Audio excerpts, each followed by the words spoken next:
Olá, seja bem-vindo, seja bem-vinda a mais uma aula do nosso Instituto Teólogo Rafael Cardoso. Hoje abordaremos um tema muito empolgante, um tema causticante, um tema nevrálgico para nós cristãos, a salvação. E qual a matéria que cuida desta definição, ou seja, desta situação da salvação? É a matéria que fala sobre a soteriologia. O que vem a ser a soteriologia?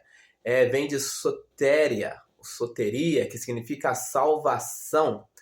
E o que é a salvação? A salvação é o ato soberano de Deus ao qual ele resgata o homem da condenação do pecado. Sabemos que o homem ele já nasce no estado de lamaçal, já nasce no estado ao qual ele está condenado, é pecador.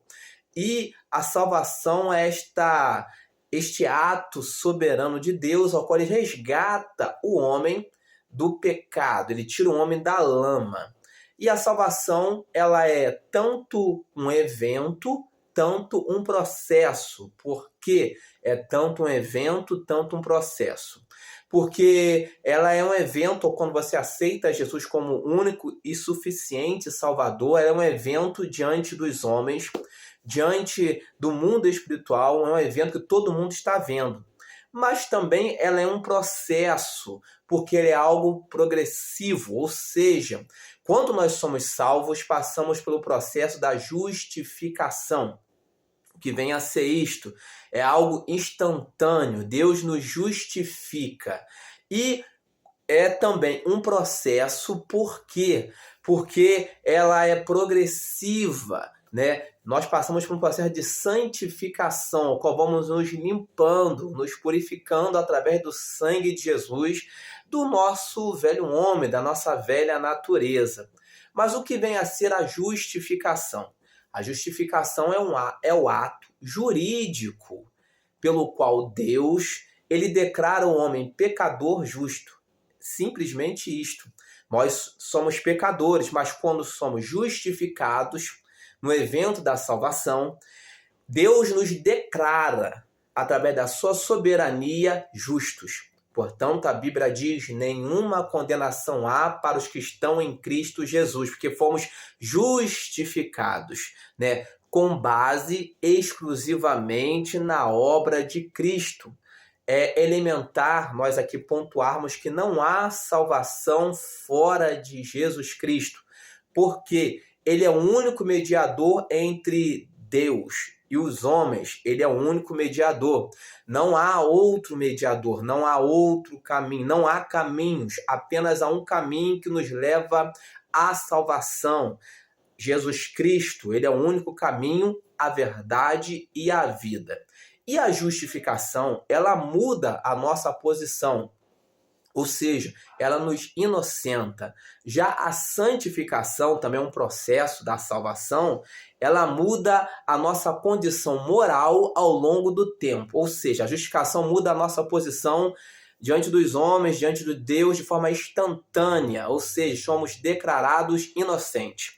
Já a santificação, ela vai mudando, ela muda a nossa condição moral ao longo do tempo, ou seja, faz-nos sentirmos inocentes. E nós obtemos a salvação através da morte substitutiva de Cristo, ou seja, Cristo ele tomou o nosso lugar, ele morreu no lugar do pecador. Então, houve uma morte substitutiva de Cristo em nosso lugar.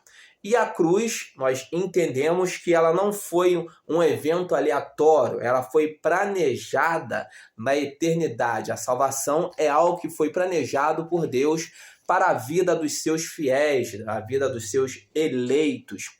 E existem algumas coisas fundamentais no tocante à salvação. Não há salvação sem graça e não há salvação sem fé.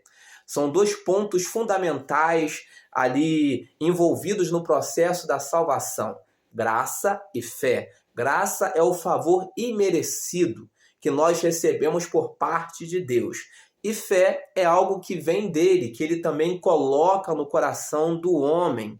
E a salvação, ela depende tanto, né, ali de Deus, né, que é algo que depende exclusivamente de Deus, que ele coloca a fé no homem. E ele também nos dá da sua graça.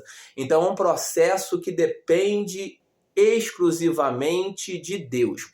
Evidentemente que existem linhas teológicas que procuram ali falar a respeito da salvação. Por exemplo, o monergismo, ele indica que a salvação é obra exclusiva de Deus, sem a cooperação humana. Ou seja, monos vem de um e ergon, né, vem de trabalho. Ou seja, um só agente trabalhando, vamos por assim dizer. Então, só depende de Deus. O monergismo declara que a salvação é algo exclusivo, que só depende de Deus, sem a participação humana. Mas também temos o sinergismo neste processo. Por exemplo, o monergismo é defendido principalmente pelos calvinistas, pelos reformados. Já o sinergismo é defendido pela linha mais arminiana, ao qual diz que a salvação envolve uma cooperação, uma sinergia entre Deus e o homem. Ou seja, Deus trabalha junto com o homem. Ambos trabalham juntos no processo da salvação. Deus faz a parte dele e o homem faz a parte dele também, para que haja o processo de salvação. Evidentemente, também temos que pontuar aqui que existe a regeneração. O que vem a ser a regeneração? Trata de um novo nascimento, temos regenerados, né? E existe a conversão, que ela vem acompanhada de arrependimento e fé. E o novo nascimento se dá em que momento? O novo nascimento se dá, né, no momento em que nós somos agraciados por essa graça de Deus. A partir de então, há esse novo nascimento, quando nós nos convertemos. Uma pergunta peremptória: é possível ser salvo e não se santificar? Evidentemente, a resposta é não, né? A santificação, ela é evidência da salvação. Todo salvo, ele procura se santificar.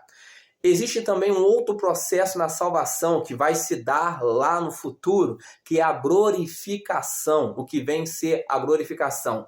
É o estado final do crente, baseado em Romanos 8,30, em 1 Coríntios aí 15, você vai estar lendo, né? Vai poder ver que existe um estado final do crente, que é o estado da glorificação.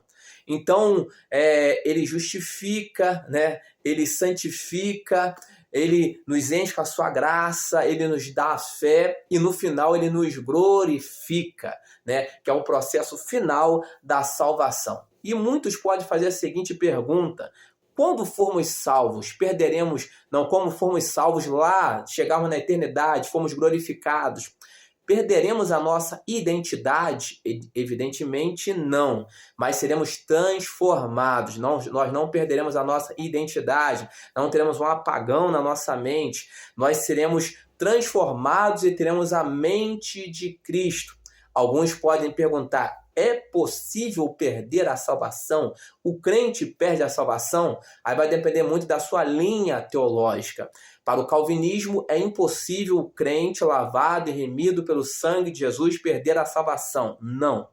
Agora, para o arminiano, né, o crente pode perder a salvação. Então, existem duas linhas teológicas. Aqueles que acreditam que o crente perde se ele sair, né, se ele cair, e a linha que acredita que o crente não perde. Então, depende muito da sua linha, da sua visão teológica. Deus escolhe quem será salvo. A salvação, ela é uma eleição feita através, né, do próprio Deus. Ele elege através da sua presciência, né, ao qual nós chamamos ali de, como poderíamos assim dizer, Deus nos elege através da sua presciência. E por aí entram as divisões, porque alguns acreditam que essa presciência é que Deus anteviu e ele nos elegeu, e outros acreditam que essa presciência é algo que, de certa forma, Deus já escolhera na eternidade. Então, não vamos adentrar nisto, mas é para nível de conhecimento, nós precisamos compreender que existem linhas divergentes, né, a respeito da salvação. E a morte de Cristo foi suficiente para todos? Também é uma outra pergunta que alguém pode fazer. Para os calvinistas, Cristo morreu pelos eleitos. Para os arminianos, Cristo morreu por todos.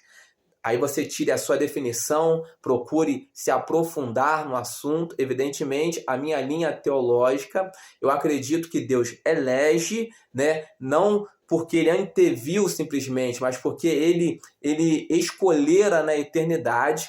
E eu acredito que Cristo, a morte de Cristo é suficiente para a salvação dos eleitos. Mas você pode escolher a sua linha teológica. Este quem vos fala é o teólogo Rafael Cardoso, né? E você teve esta aula de soteriologia. Que Deus abençoe a sua vida em Cristo Jesus.